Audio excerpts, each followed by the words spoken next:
Meron nga pala akong dalang brush ngayon. Ito. Kasi meron akong lilinisin dito, guys. Ayan na ang ating mga succulents na nakatanim sa mga ganito. Malaking pipes. So, linisin natin. At ang dami na ulit nilang mga bulaklak. Ayan. So, grabe yung mga spider web. Ayan. Ang hirap pa naman tanggalin. Ayan. Linis-linis tayo. Tapos ang laki na ni Mira, guys. Tanggalin muna natin tong bulaklak ni ni Robra at itong ni Apus. Si Apus ba to? Ayan, si Apus nga. Tanggalin muna natin. Pati ito. Pati ito na rin. Ayan. So, meron na ako ditong tinanggal na baby. Nandito siya. Wala pa siyang ugat. So, dyan lang muna siya. Tapos, itong si Mira, guys. Tingnan ninyo, guys.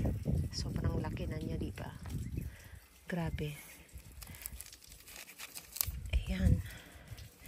So, ganito yung hitsura nila ngayon. Dito. Dito, mayroong dito. Blue jelly beans dito sa likod. Tinanggal ko kasi nagkaroon siya ng stem rot. Ayan. So, ganyan na, guys. Yan, malinis na siya tingnan. At malaki na to, oh.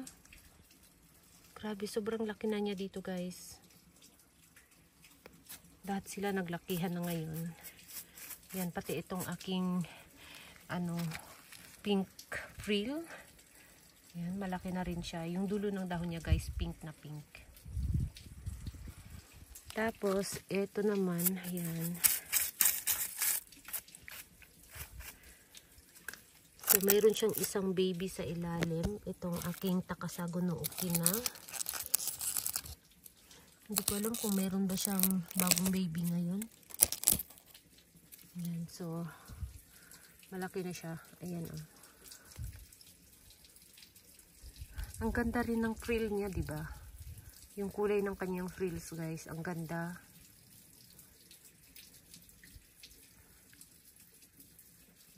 Ayan yung hitsura. Diba? Napakaganda. Napakatigas kasi diniligan ko to kahapon. Ayan, oh, basa pa yung lupa niya. Oh. Tapos ang soil dito may halong rice hull. Ayan. So, ito talaga, guys. So, tingnan niyo, guys. Sobrang laki. So, magwa 1 year na pala siya ngayong darating na May. Mga May 9. So, chinek ko yung luma kong video. Maliit pa siya dito, guys, nung tinanim ko. Napakaliit pa nila. So, ayan yung hitsura nila, guys. Nasa screen. Ganyan pa sila kaliit dati. Hindi pa sila nagkadikit.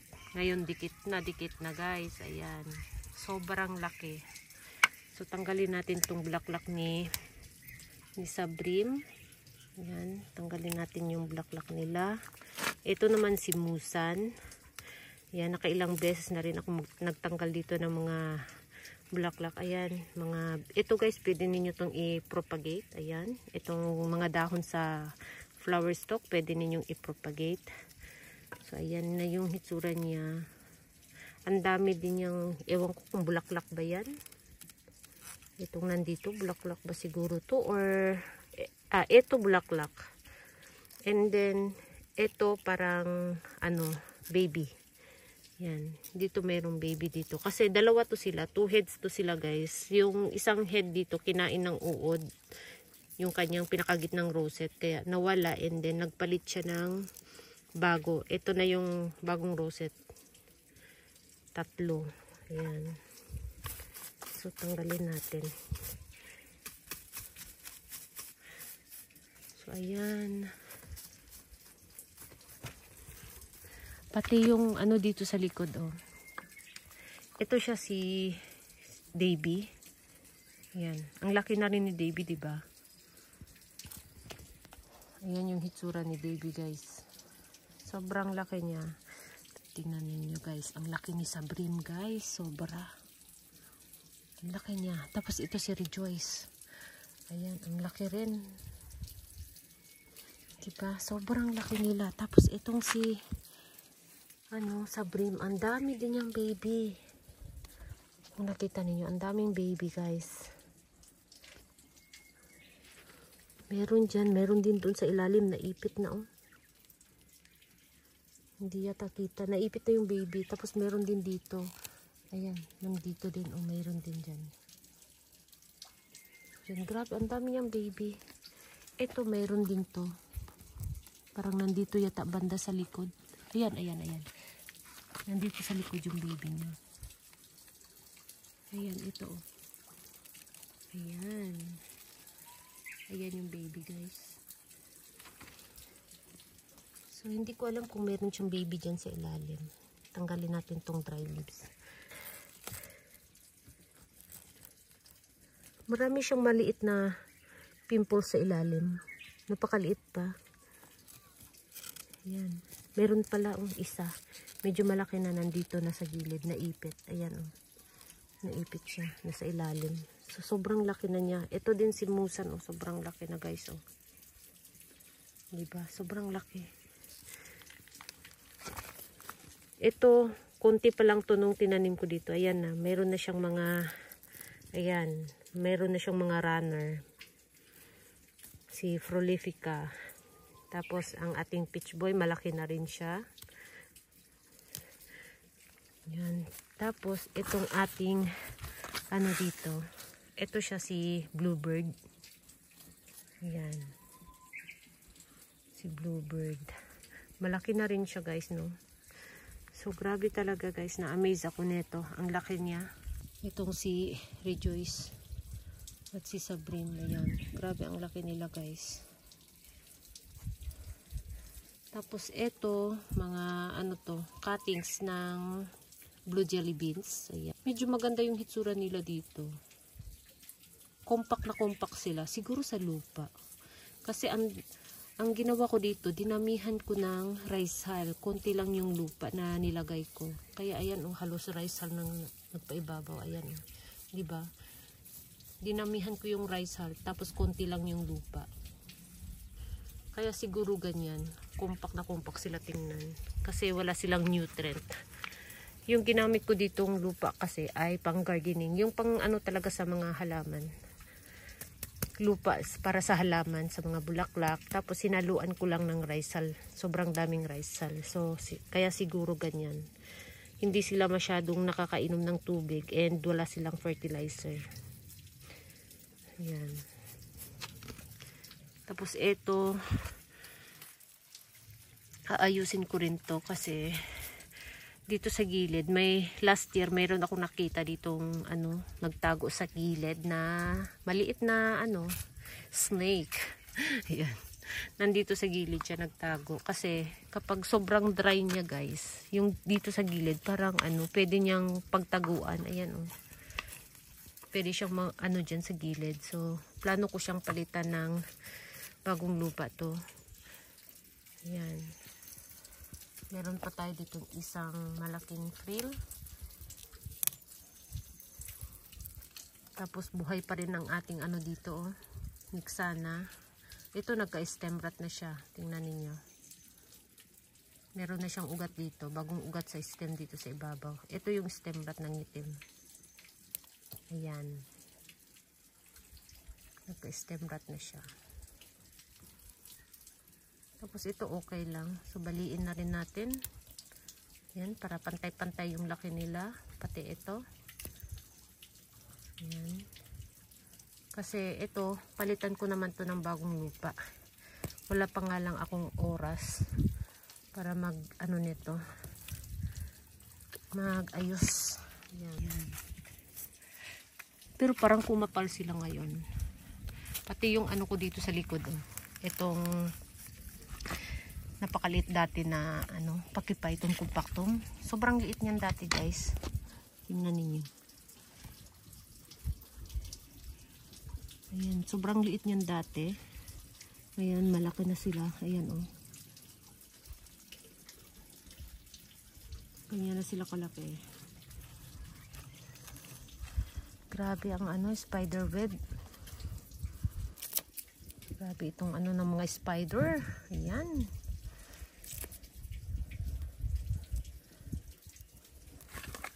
Ang ganda ng ano, diba? Ang ganda nila tingnan. Kapag makapal and lush, maganda sila. Maganda sila tingnan. Tapos dito tayo. Ayan, ang dami uli niyang mga ano, bulaklak. So tanggalin natin tong bulaklak ni sino nga to? Miranda. Ayan.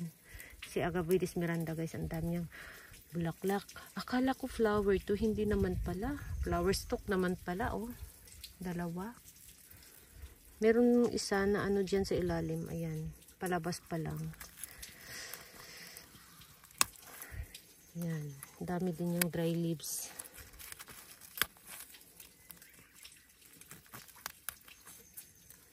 So, kumupas na yung kulay niya ngayon. Ayan. Tawagyan natin ng ano. Pati ito. Yan guys, malaki na. Healthy siya, oh. Si ano to siya? Sino nga to? Nakalimutan ko tuloy pangalan niya.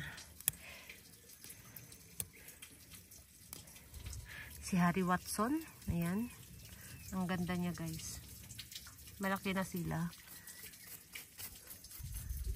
Ayan. Sobrang laki na ni Harry Watson dito. Ayan, oh.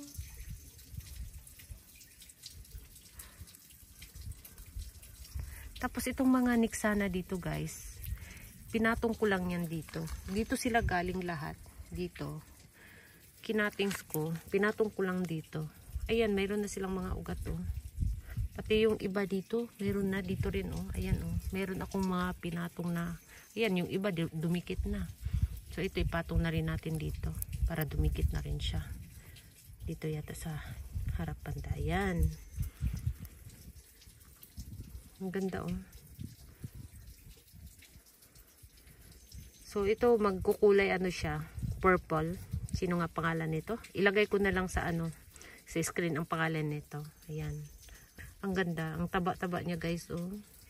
Ang bilis lang din manglagas ng dahon nito kapag tinanggal mo diyan. Yan, mayroon siyang baby sa dahon, oh. Ayan, nahulog na. Malaki na sila. Ito ay si Moonstone. And then ito si Agavides Crosspolydonis. Meron akong baby na nilagay dito isa. Tapos ito si Emerald Green. Ayan, pati ito. Yung sa likod. Malaki na rin. Ayan. So ayan guys, yung ano nila, sobrang laki nila ngayon dito. Yung mga pinalitan ko ng bagong lupa. Naglakihan sila ngayon. Ayan. Lalo na yun, oh. Diba? Tapos ito yung ano ko na hindi ko pa rin napalitan ng bagong soil. Mga pretend pink. Tapos yung baby nila, guys, ay malaki na rin. Kasi last year, diba, kinatings to ng aming kapitbahay. Nagcutting siya dito. Ayan, oh, mga pinutol niya. Ayan, ito yung mga pinutol niya. And then tingnan ninyo yung baby. Malaki na. Ayan. So, itong mga flower din, tanggalin din natin. So, ang dami ko talagang ano ngayon. Ano ba to? Mga pretend pink. Yan. So, maganda sila guys. Ganyan lang kalaki. Pero pag pinalaki mo pa siya ng pinalaki, yung dahon nila ay ano, pahaba and parang ano ba, lousy. Ayan. So, mas maganda kung ganyan lang sila kalaki. Pinaka ano na nila yan. Ayaw ko silang palakihin ng sobra kasi pumapangit yung dahon nila. Nagiging lousy sila. Ayan. So, yung babies guys, ang laki na rin. Ayan yung mga baby. Malaki na rin. Kapag gusto ninyong mag-headcut ng ganito, marpin, yung stem niya kahit matigas na, pwede ninyong hayaan lang muna. Kasi yung iba nagkakaroon katulad nito, ang daming baby na lumabas, diba? Yung iba walang baby katulad dito, ayan oh. Nabulok lang siya. So ito, ibig sabihin sobrang tanda na ng stem at hindi na siya makapag-produce ng bagong baby, kaya ayan, nabulok na lang siya ng kusa. So, pwede ninyong i-ano rin. Ayan, hayaan katulad nito. Ayan, oh. May mga babies na lumabas katulad nito. So, antayin ninyong maglabas ng baby. Tapos yung baby, kapag medyo malaki na, tanggalin ninyo uli and then itanim. Ayan. So, hanggang dadami siya ng dadami katulad nito. Nag-umpisa lang talaga ako nito sa isang halaman na maliit pa. Ganito siguro kaliit or ganito yung binili ko. Tapos, ayan. Sobrang dami na. And maganda to siya para sa nag-start pa lang mag-collect ng succulent. Maganda siya, madali lang alagaan at maganda rin yung kulay niya kapag na-stress. Si topsy-turvy guys, hindi na magmukhang topsy-turvy yata to. Ewan ko ba? Ang liit nito nung tinanim ko dito. So kung nakita ninyo yung ibang video ko na bago pa lang siya dito guys, diba? Ang liit niya. So ngayon ganyan na sila guys. Hindi na makita kung saan na yung niya, pinaka-roset niya. Ayan, naglakihan na sila. So ayan yung hitsura guys. Si topsy-turvy. Sana medyo inano ko no, parang paumbok para hindi siya ganyan. Nagkulang kasi ako ng lupa nung tinanim ko siya. Nagkulang ako ng lupa, so hinayaan ko na lang. So ang resulta ganyan. Ay nako. So hayaan na natin. Ulitin ko na lang to kapag meron akong time. Ayan, ipaumbok natin, dagdagan natin ng maraming lupa para paumbok siya. And ito naman nandito uli, ayan. Ito rin hindi ko pa napalitan ng bagong lupa. Mga to siya. Mga Supreme, may dito, ayan, si chubby na Purple Delight, and meron ding ayan, si Ghost Plant. So, ayan, sari-sari. So, ganyan yung hitsura niya, ayan. Wala na siyang mga dahon. Naglegi na sila lahat. Ayan. Kaya medyo pumangit na sila sa sobrang luma na. Mahaba na yung kanilang stem. So kailangan na sigurong ulitin uli yan. Ayan. So uulitin natin kapag meron tayong extra time. Ayan. So ganyan yung hitsura nila ngayon guys.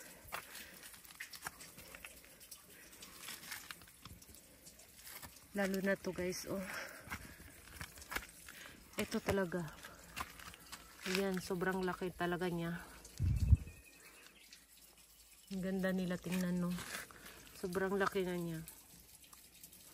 So yun lang. Thank you so much for watching and please don't forget to subscribe and like to my channel. Sa hindi pa nakapag-subscribe, please subscribe my channel at syempre huwag kalimutang mag-like, mag-share at i-click nyo na rin ang bell button para ma-update kayo pag nag-upload ako ng bagong video. Ayan, thank you so much for watching and see you in my next video. Bye bye!